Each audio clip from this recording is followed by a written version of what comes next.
hey, hang on to your hats, guys, because, you know, somebody who knows more about this product probably than anybody on the face of the earth and has been there every step of the way, as Immunotech has been a commercial enterprise anyway for 25 some odd years, is our next speaker. So with that, I'm going to turn the call back to Keith, and he's going to be doing a little interview with our good friend, Mr. John Molson. So John, Keith, you guys are up. Well, John, it's thank you, and thank you, John Molson, for being with us here. And you know, on these, we really appreciate John Molson taking his time to be with us on these Saturday calls, because, you know, Winston Churchill had a statement that he could foretell the future. He had a great statement. He said, "You can tell. It's easy to tell the future. All you have to do is look to the past."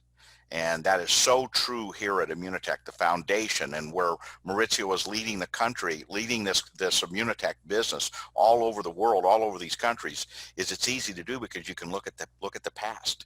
And so the vision that Maurizio has is just tremendous, but it's led by our history. And there's no one better to share that with us than our good friend, John Molson. Good day, John. Hi, Keith. Thank you.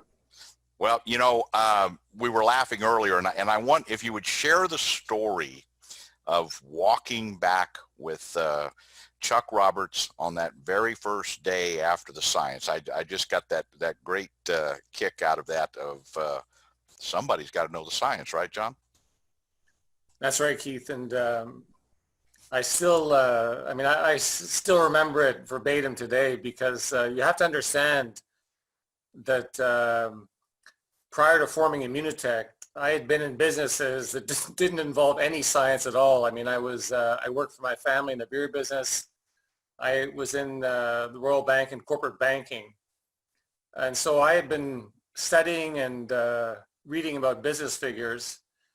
And, you know, we had that meeting with Dieter Beer and Dr. Bunos in Chuck's office. And once we said goodbye to Chuck and Dieter and Dr. Bunos, Chuck says to me, you know, one of us is going to have to learn the science. And I quickly looked around to see if he was talking to Natalie Gervais or somebody, but I realized I was all alone. And so little did I know, by saying, of course I'll do it, I also agreed because he had more shares than I did. So, you know, he called the shots. Little did I know, you know, what an incredible journey it would be all these years later, and what a wonderful experience it turned out to be. You know, John, I mean, it is so powerful, the history that we have here. And, you know, that history starts all the way back with not just Dr. Bunos and yourself, but, you know, we were talking about maybe on this part of the program, maybe share a little bit about the transition to Dr. Drogue and how that came about. I know you gave us some great insight the other day when we were talking. Well, you know, one of the things that, I mean, when I helped start the company with Chuck and Dieter and Dr. Bunos, essentially what happened was Chuck took care of all the marketing and sales, and I would sit with Dr. Bunos, and it was almost like going to university. So not only did Dr. Bunos teach me about science, he also taught me how to interpret science. And I remember, you know, one of my assignments, of course, was to read all these different scientific articles, not only his, but, you know, the leading authors of the time. And I remember him talking about Dr. Drogue, you know, with a reverence about this genius and this giant in this field. You know, Dr. Drogue was the first person in the world to study glutathione in a living organism, and he is considered, you know, a world expert. He's written one article as the first author, which has been cited 2,000 times. So he's the world expert in cysteine, glutathione, and what's called redox physiology. And so I knew about Dr. Drogue well before Dr. Drogue became involved at Immunotech, and we used to reference his articles when we were developing scientific articles on our own. And what happened was, when Dr. Bunos was going to retire, Dieter Beer actually called Dr. Drogue and asked him if he would consider coming to Immunotech. Now this, you know, this was, if you had to pick one event about how important our science is and how relevant our science is, it's you have somebody who was a fellow at the Max Planck Institute. He was a research fellow at Harvard. He was a professor of biology at Heidelberg University. He ran the immunochemistry division of the German National Cancer Institute. And at 65, he had to retire. This was the law in Germany. And he had many, many offers from pharmaceutical companies all around the world.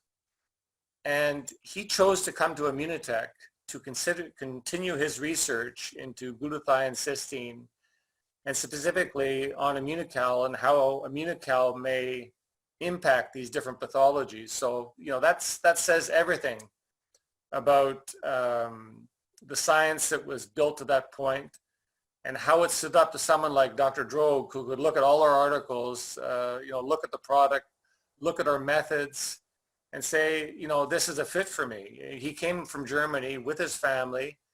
And, he had a brilliant career at Immunotech and really contributed some very, very, very, very important theories and research articles. Well, John, I know you spoke of the fact of one of the other things that was so profound about Dr. Drogue was setting up the protocols for studies going forward here at Immunotech and how important that is. Yeah, it's this was something that was fascinating for me to learn. And Dr. Drogue told me, he's run hundreds of studies. He said, I've never had a study that failed. And that's, if you look at typically what happens with clinical studies, in pharma, typically, let's say 2 out of 10 would succeed.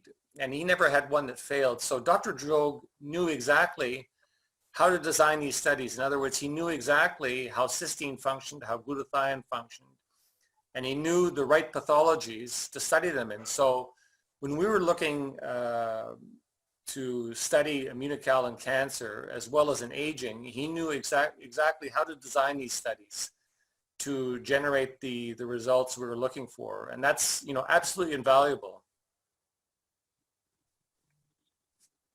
Once again, John, we have to have the research because, once again, everybody right now is concerned, am I spending my money on a valid product? And that makes us so much different than everything else that's out there, is the fact that Immunotech with the science is very, very unique in the health and nutrition world, not just within network marketing, but within the entire spectrum of health and nutrition.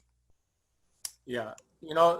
One of the things that separates us, and I'll quote somebody, I enjoy reading about science, and there's this very famous physicist, Richard Feynman, who talked about the thing, it's one thing to know how to spell a scientific term. It's another thing to know how to define it and to teach it. And so there's many companies that say, yeah, we do science. Well, running one study does not mean you're a scientific company, but actually, the way Immunotech started, it started as a research company, and that philosophy, that culture was brought forward into Immunotech research. All the things that we did were a continuation of the work of Dr. Bunos, Dr. Kongshaven, not only running the science and conducting the science, but philosophically, how we manage the company and, the veracity in terms of how we spoke about our science. And, those things require a lot of discipline. And I think that's one of the things that separates us from other companies is we didn't exaggerate, and we always spoke the truth. We always stuck with the facts. Dr. Bunos and Dr. Drogue were both geniuses. They were the first people to say, I don't know something when they didn't know. And so these traits carry forward today, and this is the thing that I think has made us sustainable compared to other companies who tend to exaggerate because they don't have something that works. Well, and right now there's even more continuing research coming out, and even more things that are important to us as we look at this SARS-CoV-2, whatever they want to call it, whatever it is out there, these viruses, but not just this virus, because I know you talked about both Dr. Bunos and Dr. Drogue foretold of the situation we're in today.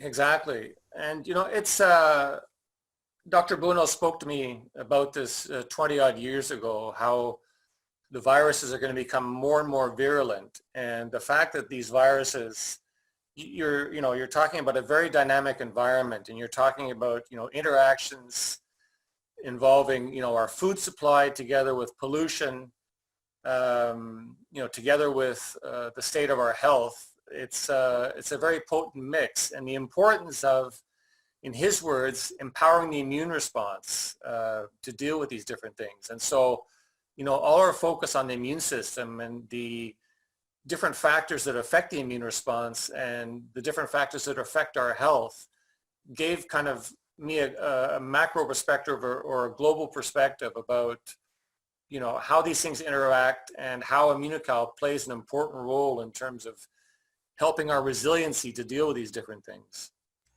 So, John, as we look at the future here, and we look with all the science that is completed, I know there's still some things that are in the hopper coming forward.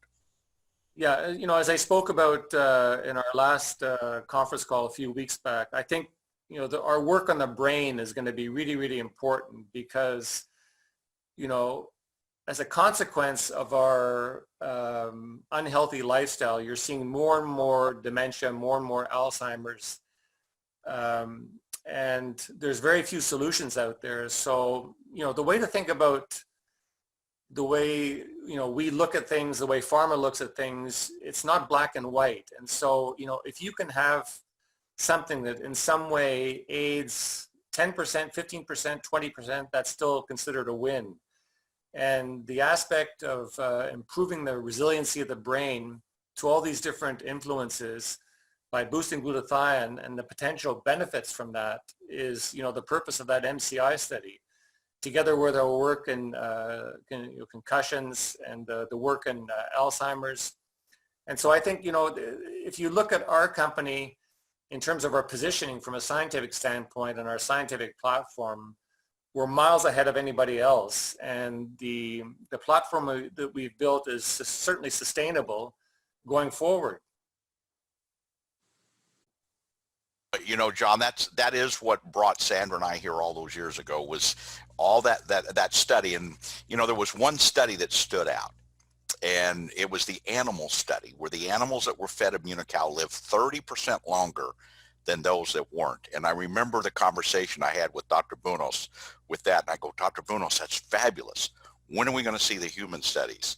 And Gus chuckled on the phone, and he says, Keith, longevity studies in humans take 50 years. Do you really want to wait for the research? So we're still here, John. We're waiting for that research to come out.